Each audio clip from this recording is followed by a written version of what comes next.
When the most famous basketball player on the planet walked into a tiny barbershop in a town most people have never heard of, nobody looked up. No gasps, no phones in the air, no crowd forming at the window. Just a little bell above the door ringing twice. And an 80-year-old barber glancing over his shoulder with a simple smile. "Come on in, young man. I was just starting to think nobody was coming today." He had no idea. No television, no internet, no clue that the man ducking through his doorway had won 6 championships, sold more shoes than almost any human being in history, and was recognized in every country on Earth. To him, it was just another Thursday. To Michael Jordan, it was about to become something he had not felt in 30 years. See, Michael hadn't planned to stop. He wasn't supposed to be in this town at all. A wrong turn off the highway had brought him down a road he'd never taken, past a diner with a buzzing sign, past 2 old men arguing on a bench, and straight to a little shop squeezed between a laundromat and an empty lot, with a barber pole spinning slowly out front, like it had been waiting. Michael sat down in that old red leather chair and closed his eyes, and for the next 40 minutes, something happened in that small, quiet room that no championship, no trophy, no standing ovation had ever given him. The old barber, his name was Clyde, started talking. And what Clyde said, without knowing who he was saying it to, without any idea of the person sitting in his chair, changed something deep inside one of the greatest athletes who ever lived. But here is the part that will stay with you long after this video ends. Before Michael Jordan left that shop, he did something quiet. Something that Clyde would not discover until 3 days later when his son called on a Sunday morning and had to sit down before he could finish the sentence. What was inside that envelope? What did Michael write to a man he had just met? And what did Clyde say when he finally found out who had been sitting in his chair? Stay with me through this whole story, because by the end, you are not going to be thinking about basketball at all. You are going to be thinking about your own life, and one simple thing that this 80-year-old barber believed that changed everything for the people who sat in his chair, including the greatest of all time. The black SUV had passed the same cracked green sign 3 times. And Michael Jordan leaned forward from the back seat and pressed 2 fingers against the tinted window. Outside the town of Millhaven, Georgia, sat exactly the way small towns sit when no one is watching them. Unhurried, unaware, completely unbothered by the rest of the world moving fast without them. One gas station with a hand crank price sign. A hardware store with a painted rooster above the door that had probably been there since the rooster was still alive. A diner with a buzzing neon sign that flickered orange every few seconds like it was trying to say something, but kept forgetting the word. It was the kind of town that didn't know it was beautiful. "Darnell." Michael's voice was low and flat.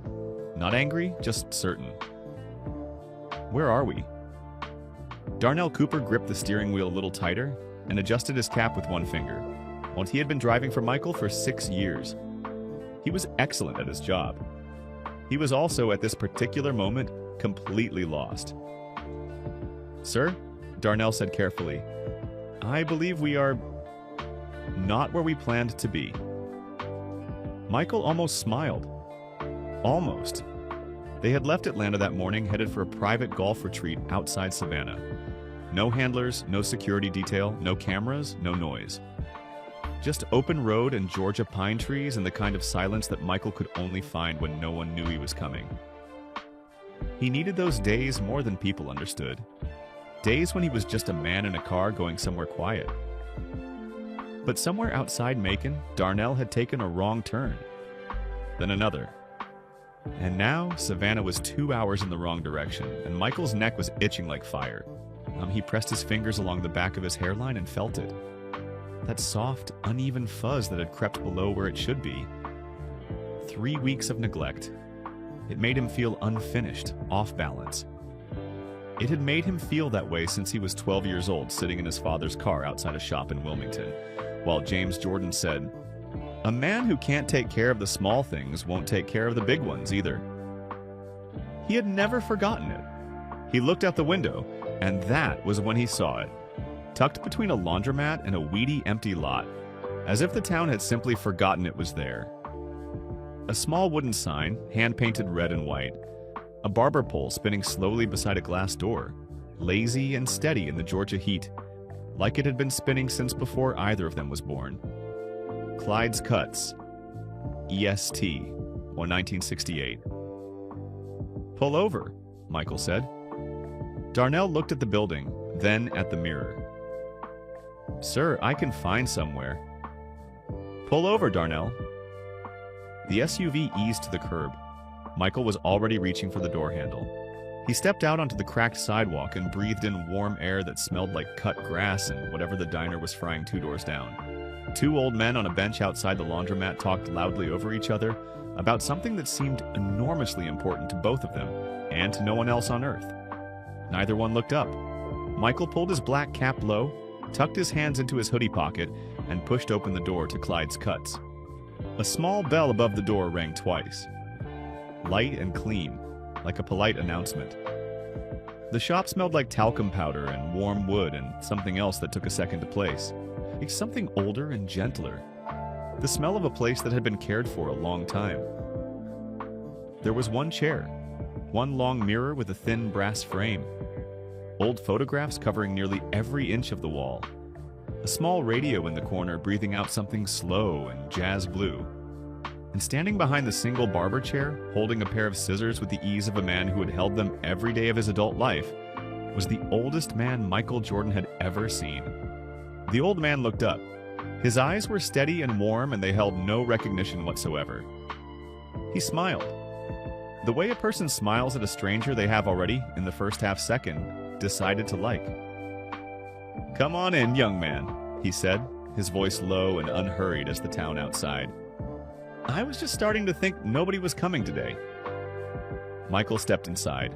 On the door swung shut behind him. The bell rang once more, softer this time, like a secret being kept. His name was Clyde Elmore Beaumont. He was 80 years old, and he had been cutting hair in this exact shop since Richard Nixon was in the White House, and a gallon of milk cost less than $1. His hands were spotted with age and mapped with veins that rose like rivers on an old atlas.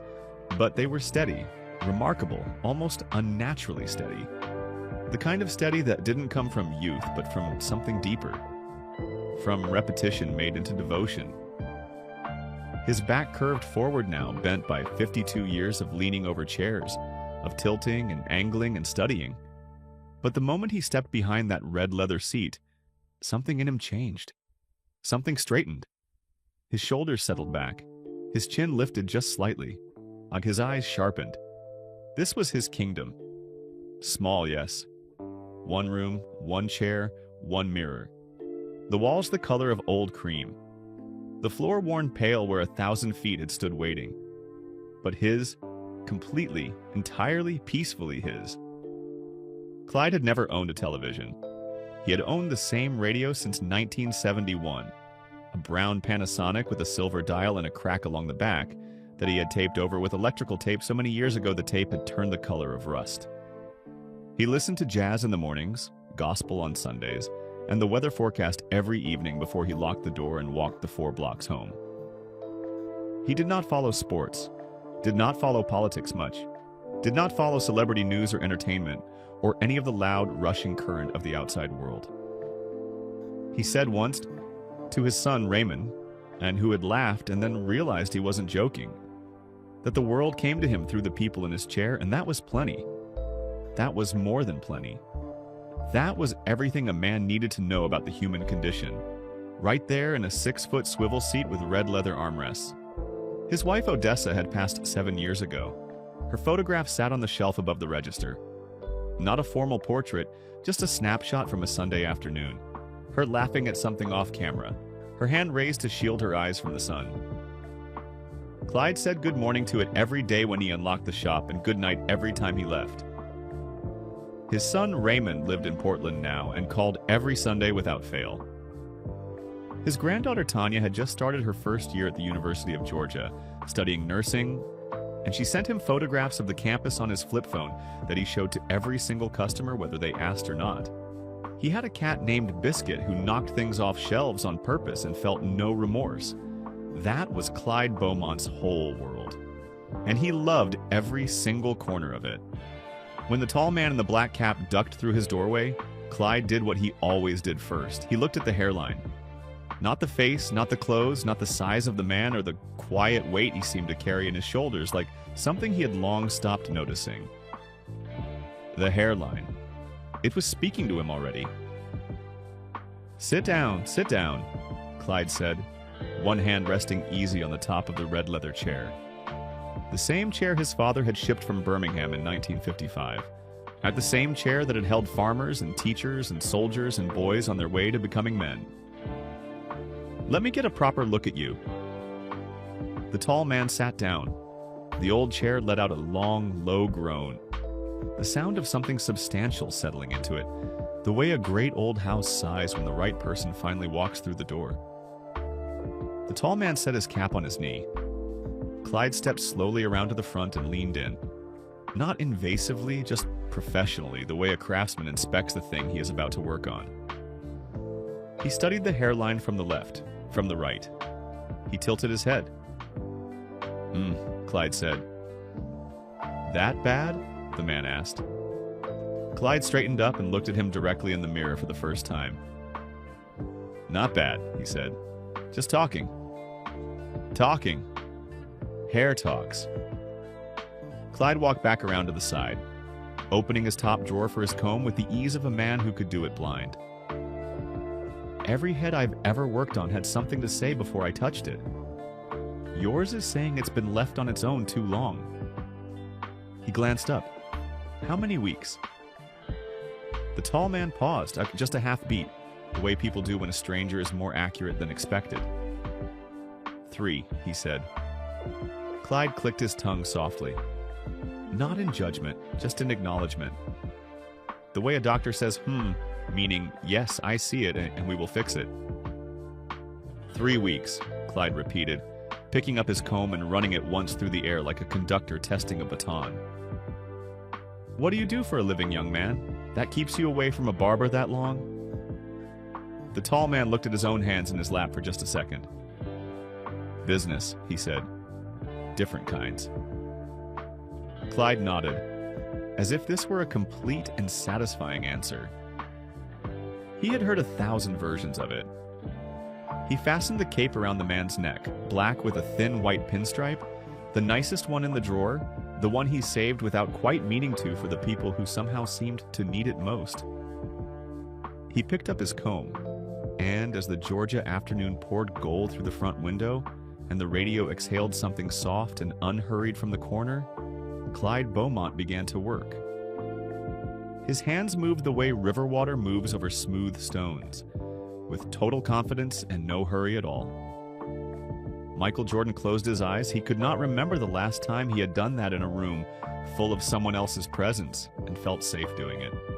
Not on a plane, not in a hotel, not in a locker room or a boardroom or any of the 1,000 spaces he moved through in a year. There was always something to watch for in those places. Always someone watching him. Always a version of himself that needed to be present, prepared, performing. But here, in this quiet room, under these steady hands, something in his chest simply released, like a fist that had been clenched so long it had forgotten it was clenching.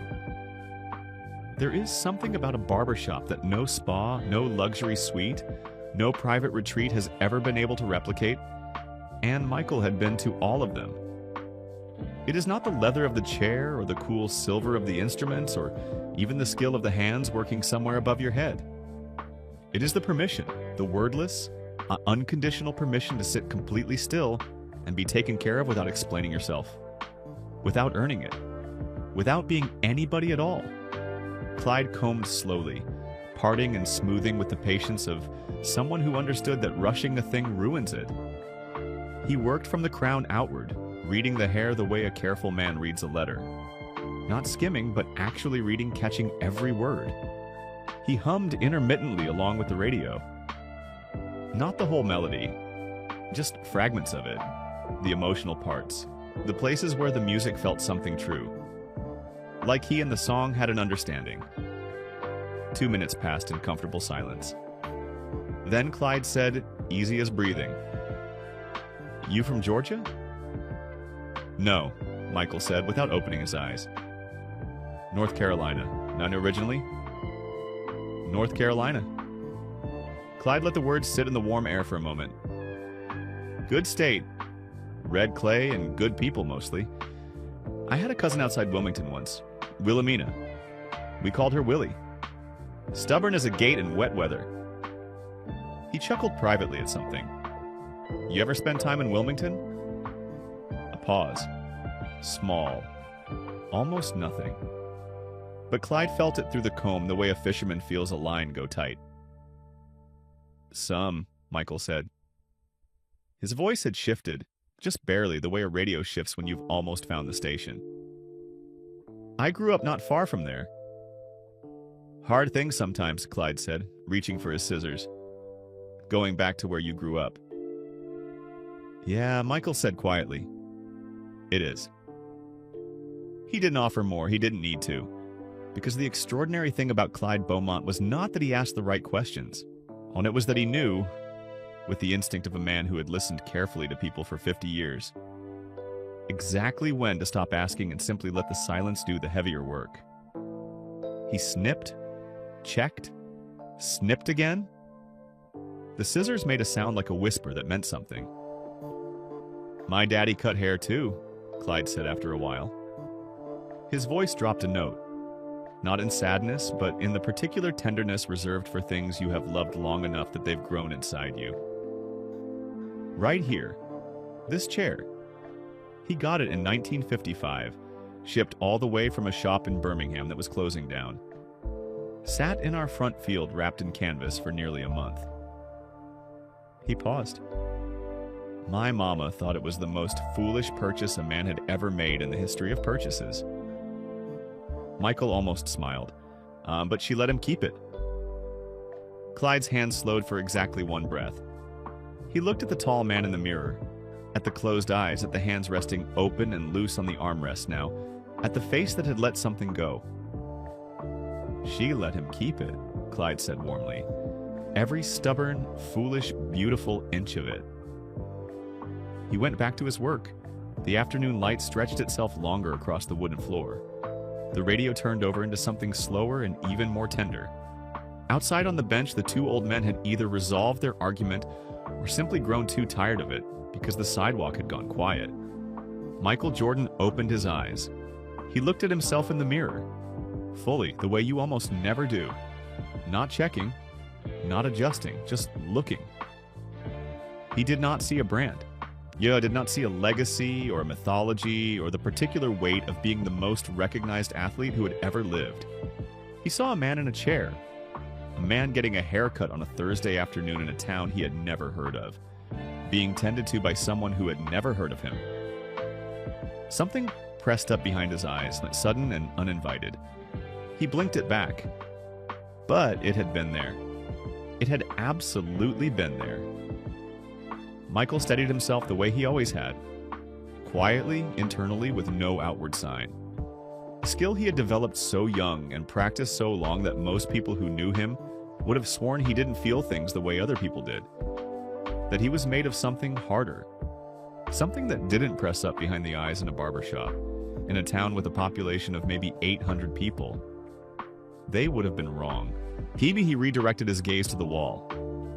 The photographs had been watching him since the moment he walked in, and now he let himself actually look at them. There were perhaps 30, maybe more. Some in proper frames with glass, some pinned directly to the painted wood with small gold tacks that had darkened with age. Black and white ones from decades so far back, the edges had gone soft and brown. Color ones from the 70s and 80s, oversaturated and warm. Recent ones, crisp and bright, printed at a pharmacy somewhere. Every size, every age, every kind of face a life can wear. Men in military dress with their jaws set and their eyes holding something they hadn't come back with. Boys in church collars sitting stiff and proud for what was clearly the first time either the collar or the pride had been worn. Like an older gentleman in a fishing hat, grinning like he had just won an argument with the universe. A young woman, early 20s, natural hair shaped into a perfect crown, who looked at the camera like she was about to walk into the best day of her life. Michael studied them one by one, slowly, the way you walk through a gallery when no one is rushing you. "Are all of these people yours?" he asked. Clyde was working along the left side now, his comb moving in small, precise strokes. He glanced at the wall the way a man glances at something so familiar it lives in the corner of his vision permanently. "I don't use the word customers," Clyde said, without particular emphasis, as if he were simply correcting a small geographical error. "Never liked it. Customers are people you sell things to." He paused to check his angle in the mirror. "These are my people. People who sat in this chair." His eyes moved across the photographs with something that wasn't quite pride and wasn't quite love, but lived right in the warm country between the two. "Some of them are gone now, but they're still here." He touched his chest once with 2 fingers, then nodded at the wall. Michael was quiet for a moment. His eyes moved and found a photograph near the center of the wall, slightly lower than the others, at eye level for a seated person, as if placed there deliberately so that whoever was in the chair could see it easily. A young boy, 9 or 10 years old, skin deep brown, head freshly cut and gleaming. He had a gap in his front teeth so wide and magnificent it looked architectural, like something a person could lean against. And he was grinning, not smiling. Grinning. The full body, yet unself-conscious take, everything I have grin of a child who has not yet learned to ration his joy. Something about it reached across the room and took hold. "Who is that?" Michael asked. Clyde looked up from his work and found the photograph without needing to search for it. His face changed. Not badly, not with sadness. The way a face changes when it makes contact with something it has loved for a very long time. A softening, a settling, like a house in the evening when the lights come on inside. "That's my boy," Clyde said. "Raymond, 1974. His first real haircut. Right here in this chair. Same as every man in my family going back to my grandfather." He resumed his work, a quiet smile staying on his face. He cried from the moment he sat down to the moment he stood up. "I'm talking River's son. Biblical weeping." He shook his head with the particular fond exasperation of a father who has carried a story for 50 years and still finds it funny every time. "Thought I was going to take his ear off. I told him. I said, Raymond, I have never once taken an ear off in my life." He said, "Daddy, there's always a first time." Michael laughed. Not the careful, public laugh. The real one.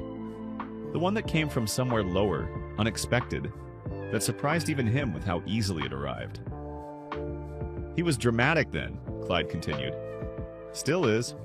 Calls me every single Sunday and spends a good 20 minutes explaining the weather in Portland to me in full detail, like I've never personally encountered rain." He glanced up in the mirror, bending and his eyes held that particular light that fathers carry for their children, no matter how old either of them gets. "But he calls every Sunday, hasn't missed one in 11 years. Michael looked at the photograph again, at the gap-toothed boy who had cried and laughed in this same chair 50 years ago, at the son who still called every Sunday. He thought about his own phone, sitting quiet in his hoodie pocket. He thought about the calls he had made and the ones he had been too busy, too tired, too weighted down by the enormous machinery of his own life to make. "You have children?" Clyde asked. "3, Michael said. "They give you trouble." Michael thought about it honestly. Every single day. Clyde made a sound of deep satisfaction, like a man whose theory has just been confirmed by the data. "Good," he said simply. That means they're paying attention," the scissors whispered.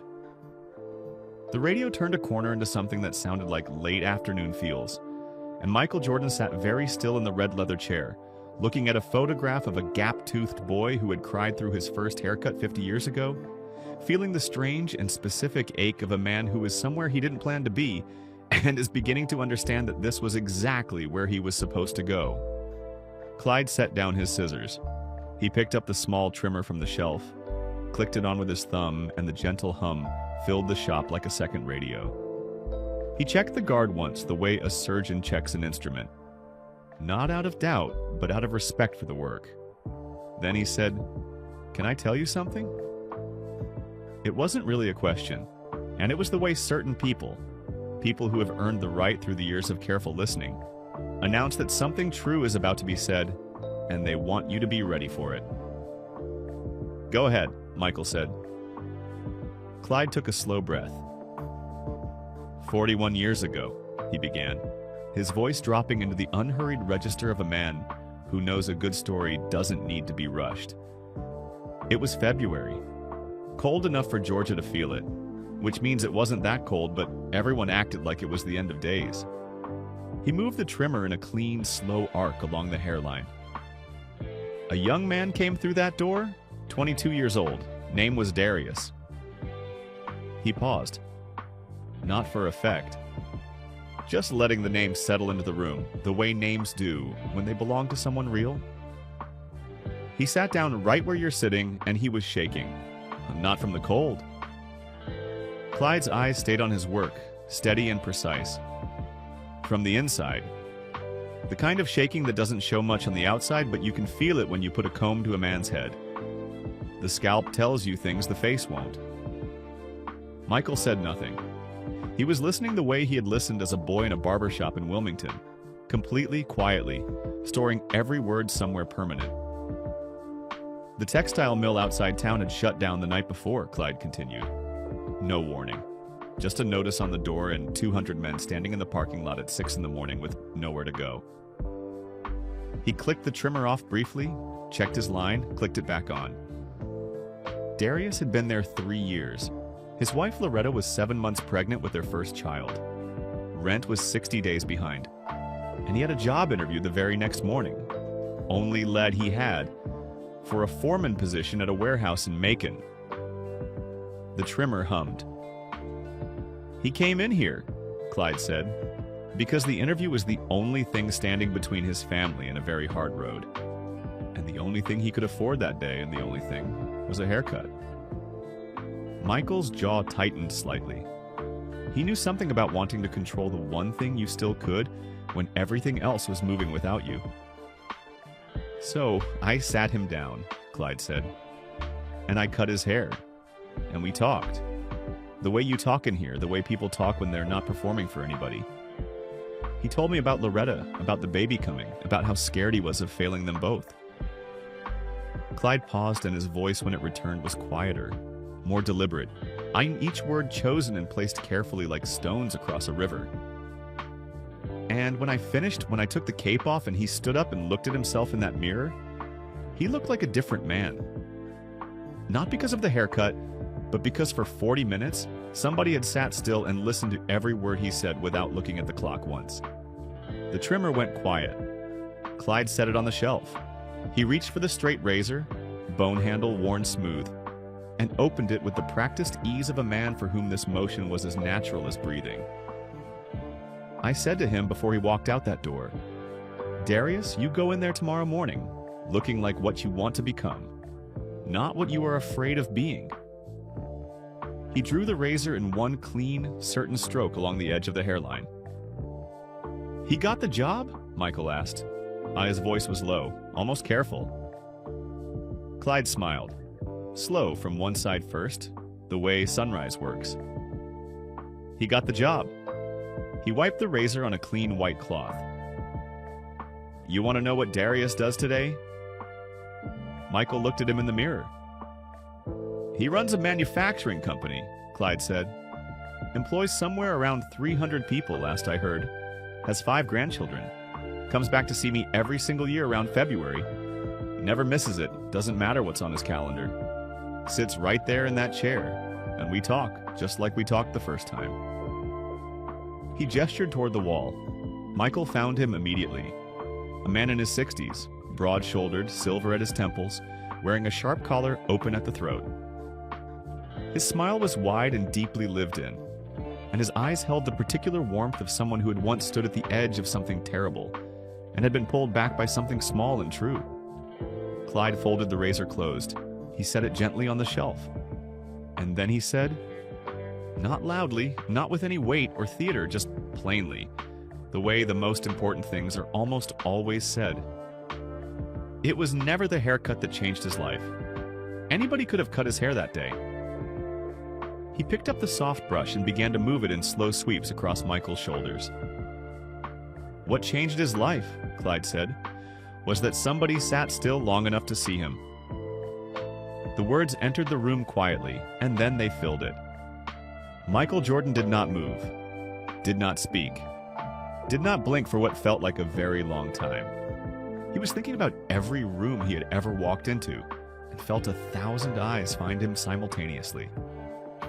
About every voice that had ever called his name across a crowd, about every person who had ever reached out a hand to touch him and been reaching, he now understood not for him at all, but for what they had decided he represented. He was thinking about how many millions of people believed they had seen him, and how this 80-year-old man, in this one small room with no television and no idea, had just looked at him more clearly than almost any of them ever had. His throat tightened. He held it. But the holding took more effort than it usually did. Michael had built the holding into an art form over decades. He had held it in press conferences after losses that should have broken him, and he had held it at funerals where the world was watching. He had held it in locker rooms, in courtrooms, in the long private hours after his father's death, when the grief was so large it seemed to have its own weather system moving through him. He knew how to hold it. But there was something about this room. The smallness of it, the realness of it, the complete absence of anyone who needed anything from him, that made the usual architecture of holding feel thin. Like a coat worn too many seasons past its usefulness. He breathed slowly. Clyde removed the cape with a single practiced snap. The sound clean and final, like the last word of a sentence that had been building for an hour. He shook it once and draped it over the hook on the wall with the ease of a man whose hands did the right thing without being asked. Take a look, Clyde said, holding out the small handheld mirror. Michael took it. He turned his head left, slowly right. He ran his right hand along the back of his neck and felt the line. Clean and precise as a ruled edge, dropping exactly where it should, sharp enough to mean something. He checked the temples, the fade along the sides. Every angle Clyde had worked, every decision those steady hands had made. It was perfect, not adequate. Not good for a small town shop on a road nobody planned to take. Perfect. That, Michael said, and his voice came out quieter than he intended, is the best haircut I have had in longer than I can honestly remember. Clyde received this the way he received most things. Without theater, without false modesty, with the simple, calm dignity of a man who knew the value of his own work and needed no one to confirm it for him. $18, Clyde said, moving toward the register on the counter. It was an old machine, cream-colored, mechanical, with large rectangular buttons that clicked when pressed. The kind of register that made a proper sound when it opened, a sound that meant business had been conducted and both parties could feel good about it. Michael reached into the front pocket of his hoodie. He pulled out his wallet. He opened it, glanced once at the register, and placed a $100 bill flat on the counter without a word. The way a person places something when they are not offering it for discussion. Clyde looked at the bill. He looked at Michael, and his expression did not change in the way people's expressions usually change when they see a $100 bill. There was no pleasure in it, and no offense. Just that same steady, evaluating look, the same one he gave hairlines. "I don't have change for that, young man," he said. "I'm not looking for change." Clyde was quiet for a moment. His eyes moved over Michael's face with the unhurried patience of a man reading something he wants to understand fully before he responds. "I appreciate the kindness behind that," he said finally, and he meant it, every word of it, genuinely. "But I charge $18 for this haircut because $18 is what this haircut is worth. Not more, not less." He held Michael's gaze. "And that is what I will take." He opened the register. The buttons clicked.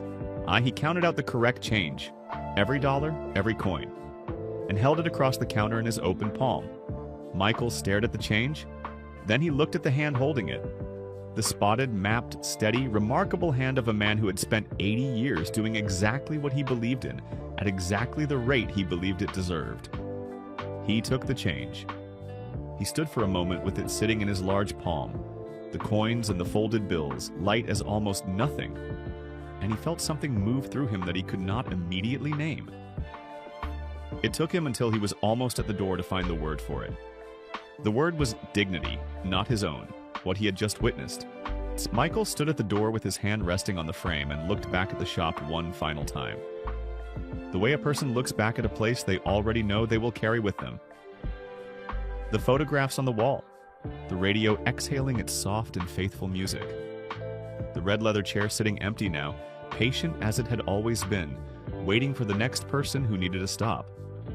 Clyde was already moving, hanging the handheld mirror, straightening the instruments on the shelf, returning everything to its rightful place, with the quiet routine of a man who closes well because he opens the same way every morning. He did not watch Michael leave. He didn't need to. People came and people went. That was the nature of a door. "Thank you, Clyde," Michael said. Clyde looked up and smiled, the same smile from the beginning. Warm. Already decided. "You come back through Millhaven anytime, young man." Michael nodded once. Then he walked out into the Georgia afternoon and let the door close behind him. Darnell was leaning against the hood of the SUV with his arms folded, watching a crow investigate something near the curb with tremendous seriousness. He straightened when Michael came out. "Good?" Darnell asked. Michael stopped on the sidewalk. He turned and looked back through the glass door of Clyde's Cuts. Inside, the old man moved in the amber light, slow and purposeful, sweeping the floor around the base of the chair in long, even strokes. The radio played. The afternoon pressed gold against the window. "Yeah," Michael said. The word came out softer than he planned. "Really good." He got in the car. For the first 10 minutes on the road, he said nothing. Darnell, who understood the difference between silences, drove without speaking and kept the music off. Michael watched the Georgia trees move past the window, pine and oak and red clay earth rolling beneath a sky that had gone the deep, burnished blue of late afternoon. He wasn't thinking about the retreat, wasn't thinking about tomorrow or the week ahead or any of the machinery of his life that was always running somewhere in the background.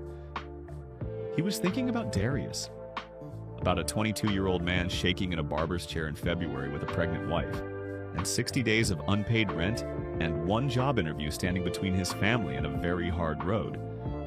About what it meant that a haircut had changed his life. About what it actually meant. He was thinking about his father, about James Jordan, who had believed with his whole chest that a man who couldn't tend to the small things wouldn't tend to the big ones, who had driven his son to the same shop in Wilmington every 3 weeks like a clock, not because hair mattered, but because the showing up mattered. The ritual of it. The message it sent to a boy about his own worth. You are worth the care. Michael's jaw tightened.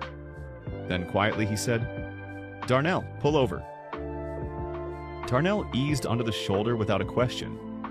Michael opened the glove box and found the small notepad Darnell kept there for mileage and receipts. He took the pen clipped to the cover. He thought for a moment. Not long, he already knew what he wanted to say, had been composing it for the last 10 miles without realizing it.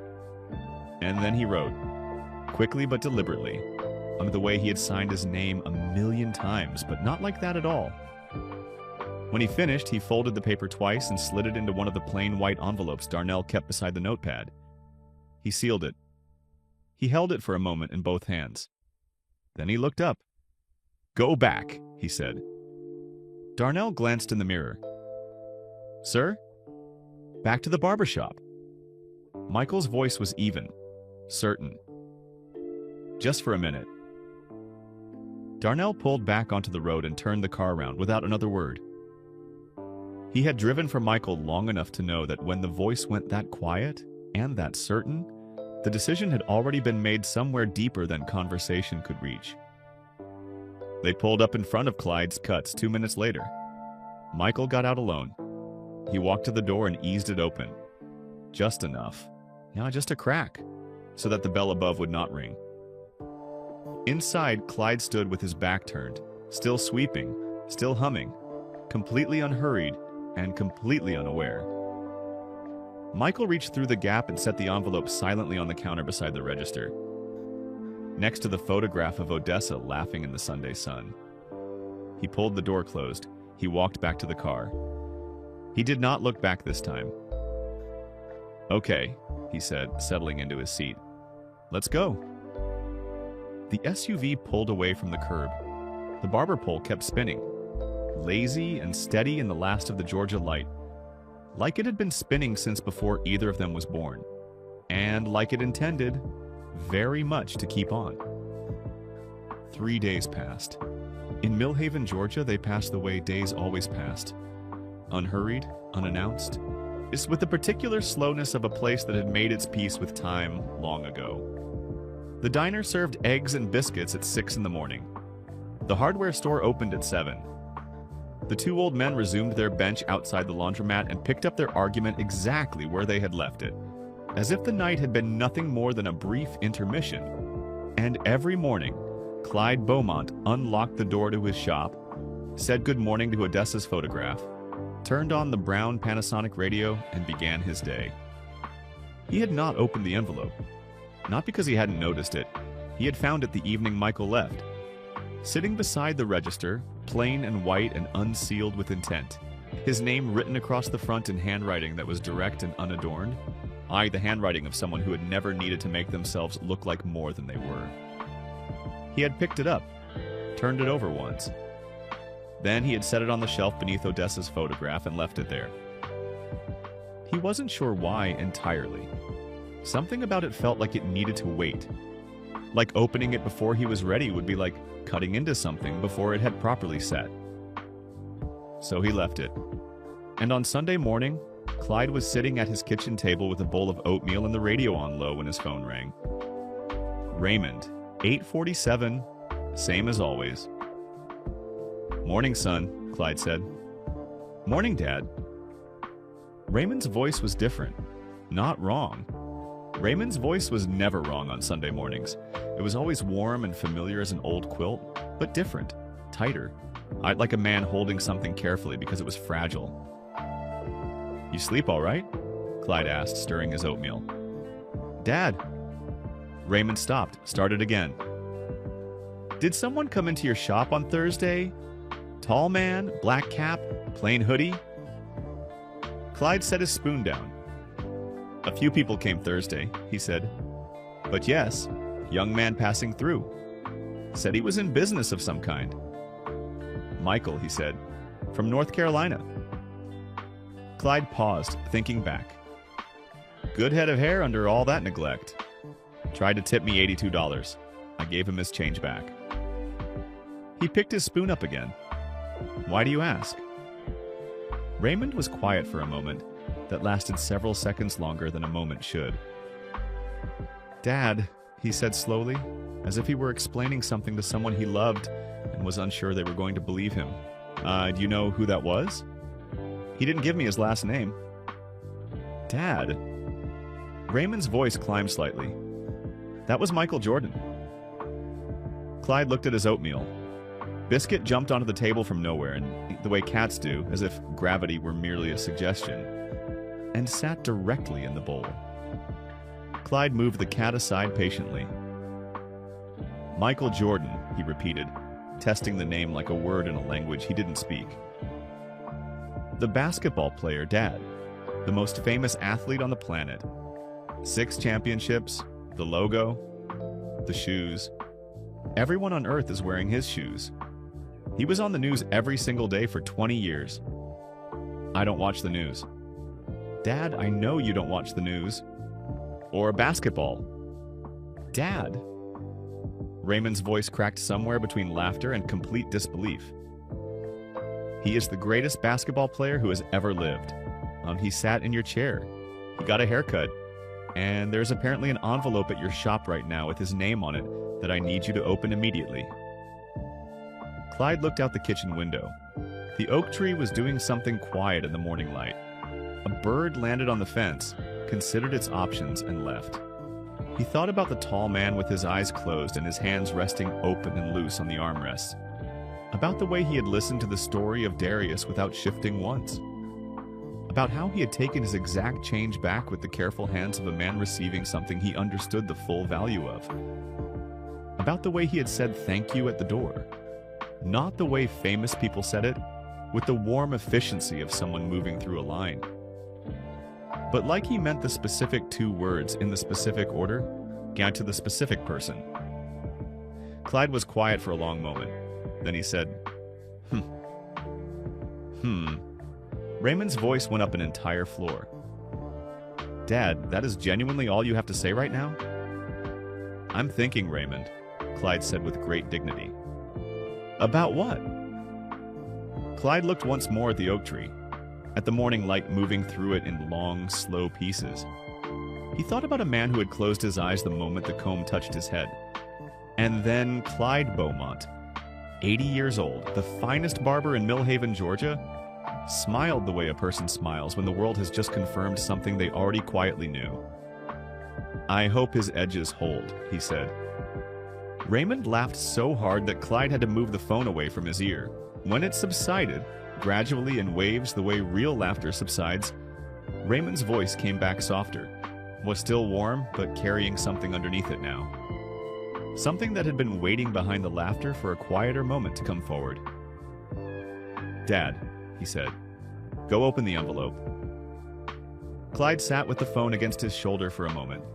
Then he pushed back his chair, moved Biscuit off the table with the resigned tenderness of a man who had lost this particular battle every morning for 6 years, and walked the 4 blocks to the shop in his house slippers without once thinking to change them. The morning was pale gold and unhurried. A mockingbird was performing something ambitious in the oak tree outside the laundromat. The hardware store was just opening, the owner pulling the iron gate back with a sound like a long exhale. The diner already had 3 trucks parked outside. Millhaven, Georgia. Beginning its day the way it always began its day. Clyde unlocked the shop. He said good morning to Odessa. He did not turn on the radio. He picked up the envelope from the shelf, carried it to the barber chair, and sat down in it.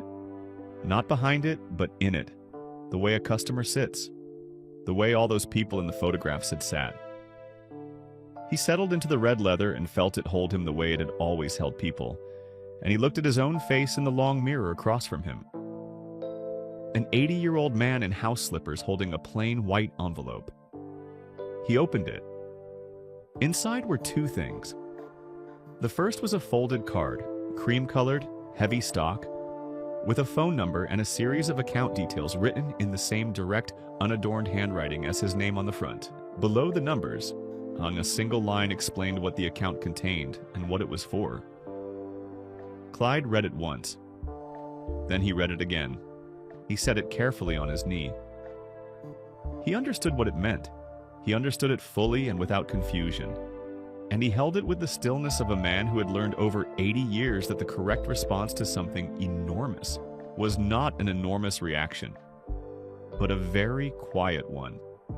He picked up the second piece. It was a page torn from a yellow notepad, the kind with the faint blue lines. Folded twice, his name written on the outside of that fold as well.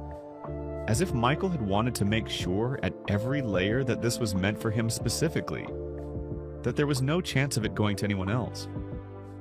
Clyde unfolded it. He smoothed it against his knee, and he read, My father's name was James. Yeah, from the time I was 6 years old until I was 17.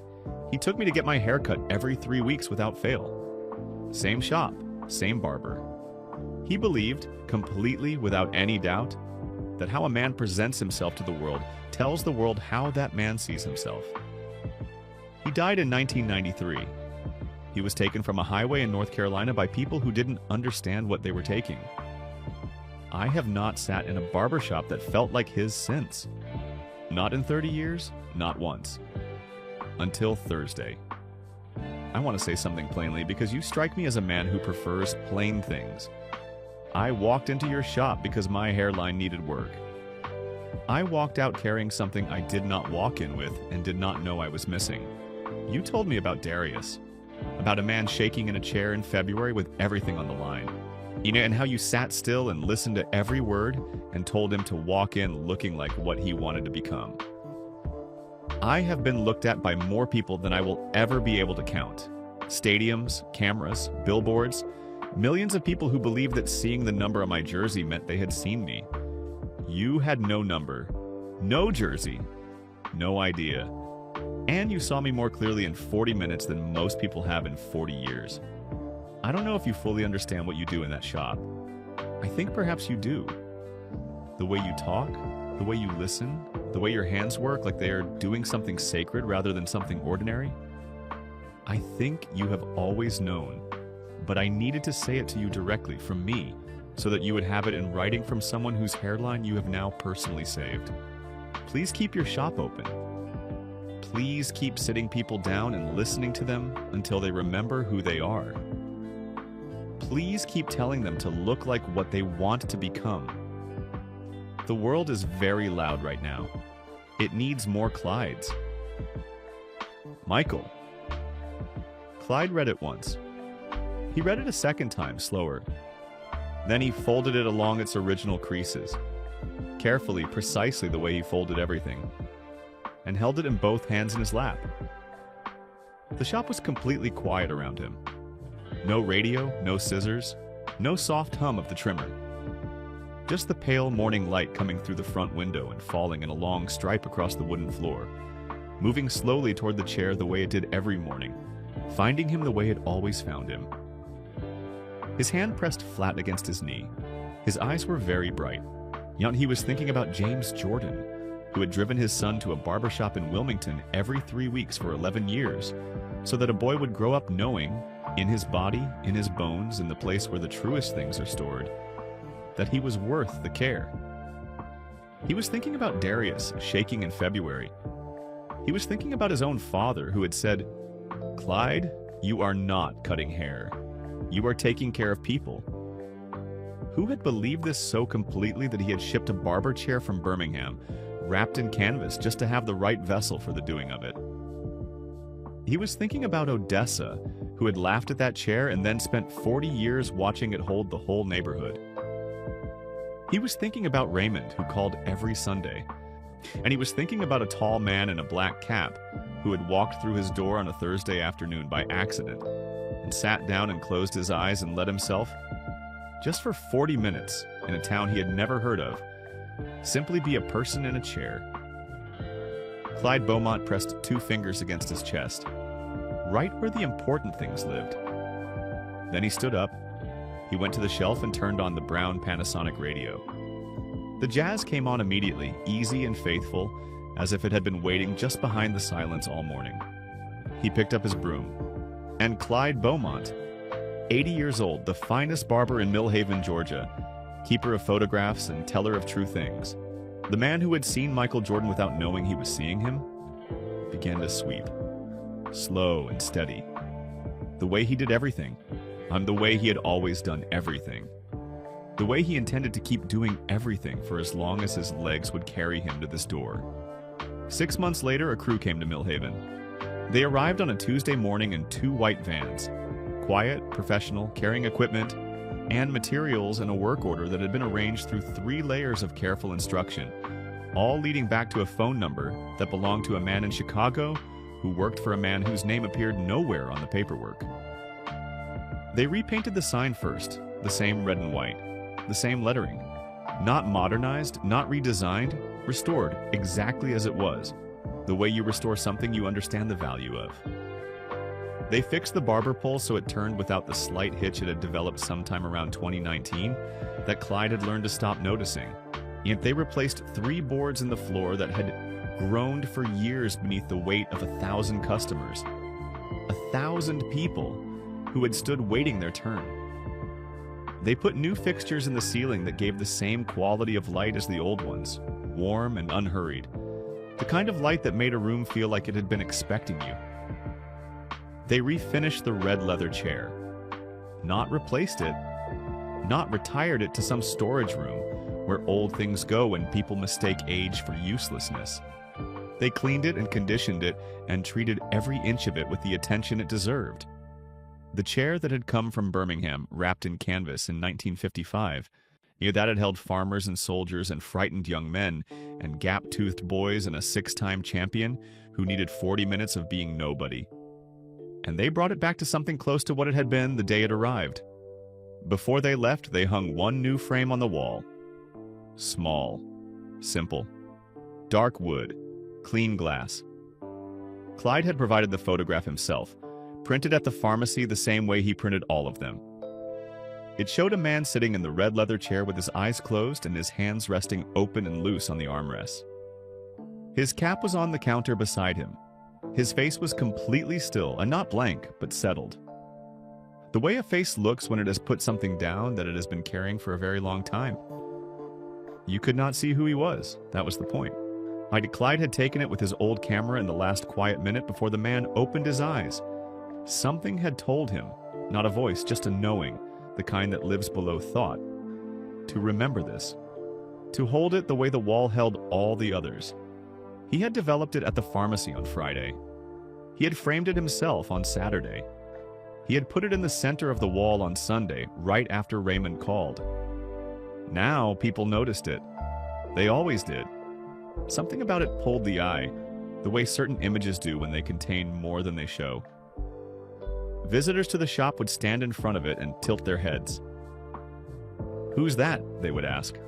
And Clyde would look up from whatever he was doing, combing, trimming, sweeping, returning instruments to their rightful places. And he would smile, like the smile that came from one side first, slow as sunrise.